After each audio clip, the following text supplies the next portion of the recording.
Kan nomor 2 terbesar daripada FIFA. Kalau tahu Maradona, Messi.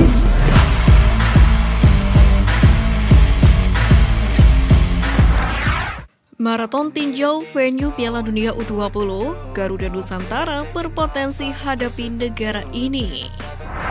Secara maraton, Erick Thohir meninjau venue-venue calon penyelenggara pertandingan Piala Dunia U20 2023. Di mana sebelumnya Stadion Jakabaring Palembang dan juga Stadion Sijalak Harupat Kabupaten Bandung sudah ditinjau lebih dahulu oleh Erick Thohir.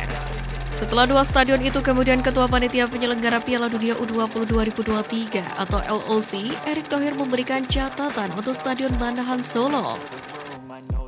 Kami harus memberi pendampingan dan membantu memberi solusi. Kami datang langsung karena Piala Dunia U20 penting buat kita. Bersama negara-negara Asia Tenggara, kita mulai membicarakan proses bidding tuan rumah Piala Dunia 2034. Penyelenggaraan Piala Dunia U20 jadi ujiannya. Kita harus sukses dan serius kaitannya Piala Dunia U20. Cek satu per satu. Event ini menjadi harga diri bangsa kita. Jelas Erick Thohir. Kemudian Eto juga meninjau kesiapan dari fasilitas di Stadion Kapten Iwayan Dipta, Gianyar, Bali, di mana Stadion Kapten Iwayan Dipta yang menjadi salah satu venue pertandingan saat ini juga masih dalam proses renovasi.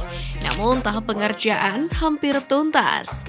Menjadi istimewa lantaran selain menghela sejumlah pertandingan, Bali juga dipercaya menjadi tuan rumah penyelenggaraan pembagian grup atau drawing Piala Dunia U20 2023.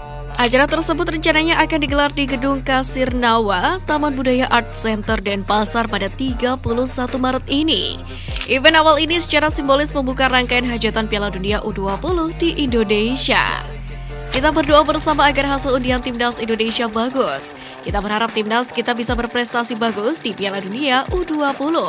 Bisa lolos fase penyisihan grup. Penampilan di Piala Asia U20 di Uzbekistan lumayan, kita hanya kalah dari Irak. Tren positif perlu dijaga. Jelas Erick Thohir. Sementara itu sebagai tuan rumah Timnas Indonesia U20 secara otomatis akan menempati pot 1. Garuda Muda juga bisa dipastikan berada di grup A sebagai tim tuan rumah. Di pot 1 sendiri Timnas Indonesia U20 tergabung dengan Uruguay, Prancis, Amerika Serikat, Italia, dan Korea Selatan. Kelima tim itu dipastikan tidak akan menjadi lawan Garuda Muda di babak penyisihan grup Piala Dunia U20 nanti. Namun Garuda Muda justru berpotensi bertemu dengan Brasil dan Inggris dalam satu grup. Pasalnya kedua tim tersebut berada di dua pot yang berbeda pula. Untuk itu mari kita dukung perjuangan Garuda Nusantara dalam mengarungi Piala Dunia U20 ini. Semangat Garuda pasti bisa. Gara-gara Jordi Amat, Espanyol mulai lirik Indonesia. Jordi Amat resmi menjadi warga negara Indonesia atau WNI terhitung sejak 17 November 2022 silam. Pemain yang saat ini memperkuat Johor Darul Taksim di Liga Super Malaysia itu bahkan sudah sempat membela Indonesia di Piala AFF 2022 lalu. Kendari belum meraih trofi bersama skuad Garuda, Jordi Amat telah memberikan kontribusi yang cukup besar. Selain dari segi permainan, keputusan Jordi Amat untuk menjadi WNI juga mengundang mantan klubnya, Espanyol, untuk membangun bisnis di Indonesia. Jordi Amat memang merupakan jebolan dari Akademi Espanyol. Amat pernah memperkuat Espanyol U19, Espanyol B, hingga memainkan 47 pertandingan bersama tim utama Espanyol pada kurun waktu 2009 hingga 2013. Dalam website resminya, Espanyol berencana melakukan ekspansi internasional ke berbagai negara termasuk Indonesia.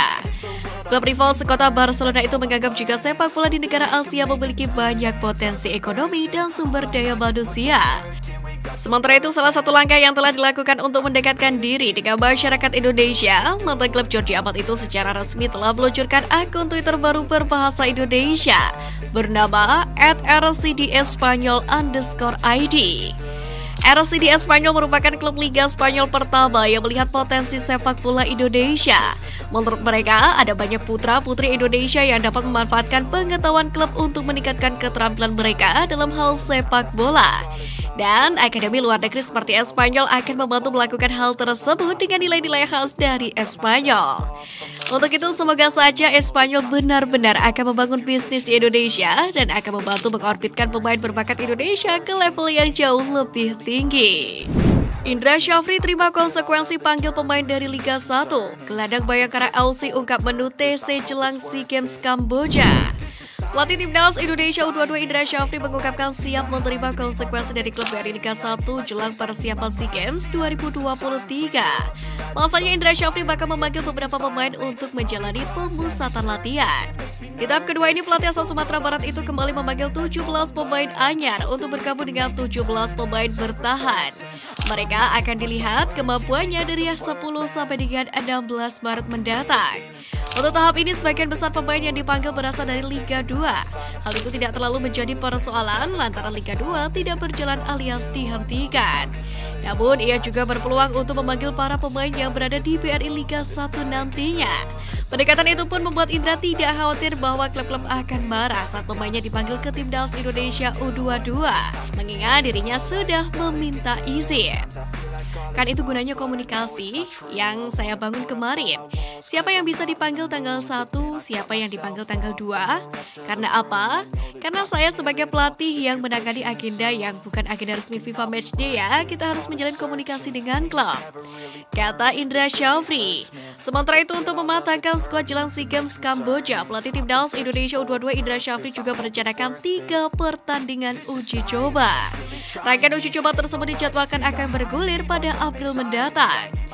Sementara itu, gelandang Bayangkara FC David Maulana membeberkan bahwa pola latihan Timnas Indonesia U22 masih teknik-teknik dasar bermain sepak bola. Itu yang dia terima selama pemusatan latihan atau TC tahap kedua sejauh ini di Jakarta. Latihan umpan dan penguasaan bola saja, ini mungkin merangsang kemampuan para pemain ya, kata David Maulana. David Maulana mengatakan sangat menikmati TC sampai saat ini dan berusaha memberikan performa terbaiknya. Namun TC itu memang belum dengan intensitas tinggi yang diberikan tim pelatih. Pemain berusia 21 tahun itu pun berharap TC tahap kedua ini bisa berjalan dengan baik. Dia pun berusaha beradaptasi dengan adanya pemain-pemain baru dalam TC itu.